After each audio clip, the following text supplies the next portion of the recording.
Hello mga kabarkads, another day, another vlog na naman tayo ngayon mga kabarkads.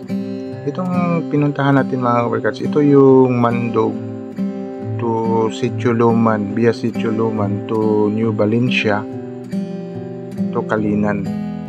Yung iba-vlog natin. Actually, palagi na tayo dito, ito i-update natin sa project dito. Yan mga kabarkads, matagal-tagal na din natin yung hindi nakabalik dito sa may Sitio Luman. Itong tulay na project dito, matagal-tagal na din tayo. Yan na. Pag dati ito mga kabarkads, dito dumadaan, tapos dito paliliko yun dati. Yan, from diyan papunta doon pa yun dadaan. Yan pa ganun. Ngayon is dito na, yan o. Yung tulay dito is naka-street na papunta doon sa New Valencia at dito sa Talakad papunta ng Kalinan. Ito direct itong Talakad pa Kalinan. Itong New Valencia, yan papunta din itong Kalinan, pero marami ka pang nadaan. Pero mas malapit daw itong Talakad.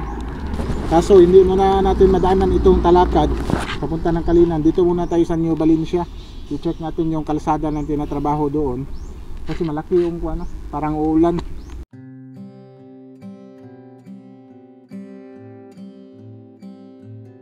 Babaybayin natin itong from dito sa bridge papunta doon sa project sa New Valencia.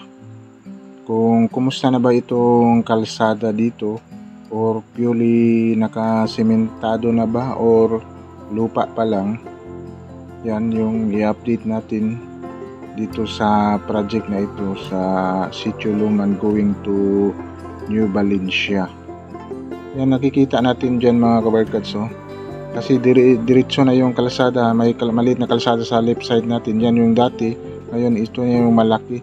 Tapos may kalsada pa right side, yan na yung papunta ng Talakad, papunta din ng Kalinan. Malapit daw din dyan daanan papunta ng Kalinan. Pero yung update natin, itong kalsada na itong malaki, kasi ito yung main purpose talaga pinunta natin dito. Nandito yung malaking project na 4 lanes. Ito yung i-update natin sa ating motor. Babaybayin natin ito papunta doon sa New Valencia.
Yan mga kabarkads, yan papuntahan natin ito. Nakita niyo yung drone shot na is papuntahan natin itong kalsada na ito. Ating babaybayin itong bagong kalsada dito.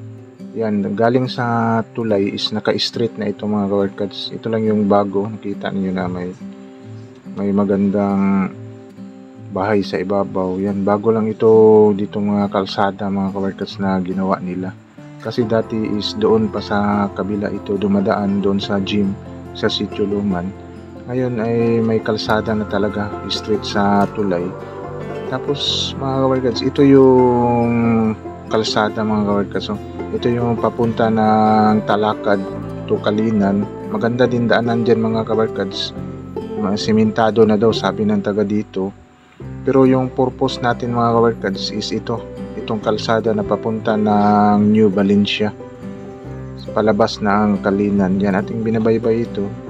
Is yan o, hindi pa talaga simentado pero maganda yung pagka-script dito sa project nila. Yan o, kitang-kita natin. Ewan ko kung may mga malakas na ulan dito, kung maganda pa rin ba ito daanan ang kalsada dito. Pero so far, para maganda daanan kasi may mga graba siya na daanan na to, no? Hindi masyadong maputik siguro ito. Ang baybay natin dito sa kalsadang ito. Yan, malaki-laki pa talagang trabaho dito mga kabarkads kasi yan, ito yung old na kalsada talaga dito. Pero hindi pa ito yung kalsada, is magsisiminto pa talaga itong kalsada dito. Yan, papunta na tayo doon sa yung kabundukan na binutasan nila kasi doon yung pinakamalaki na trabaho. Kita niyo yan is yung poste is tatanggalin pa yan. Dati yung old na poste. Tapos ito yung contractor nila mga kabarkads. So, nandito pala yung bunkhouse ng mga contractor, yung mga heavy equipment nila. Iwan ko kung anong contractor ito, hindi natin natanong kung ano bang contractor yung nagtatrabaho dito sa project na ito. Yan o, napakaganda ng mga kabarkads. So, kung simento talaga ito. Kasi dito na portion, ito yung pinakamalaki na tinatrabaho na portion na ito. Yan o, naglagay sila ng dito riprap na bato. Kasi nasa ibabaw na ito na portion sa project dito. Pero maganda na siya mga kabarkads. Dito na kayo dadaan. Dati dito man yung dadaan sa giliran, yung dating kalsada dito papunta sa Sitio Luman, yung maliit lang. Diyan banda dadaan. Ngayon is dito na talaga dadaan sa kabundukan na ito. Yan, napakaganda na daanan talaga dito sa portion na ito. Yan, may mga bahay dyan sa baba kasi dati yun yung old na kalsada. Yan mga kabarkads, paakyat na tayo mga kabarkads dito sa kabundukan. Dito na portion mga kabarkads is nakasemento na palay dito. Bagong bago pa lang, preskong presko pa yung semento dito portion sa paakyat na. Napakaganda din pagka-script nila sa kabundukan, no? Parang hindi delikado sa mga landslide. Yan, no? Preskong presko pa dito mga kabarkads. Parang wala pa itong 1 week na binuhusan dito. Ito yung inuna nila from doon, nasa wala siguro ito 10 meters itong nabuhusan nila.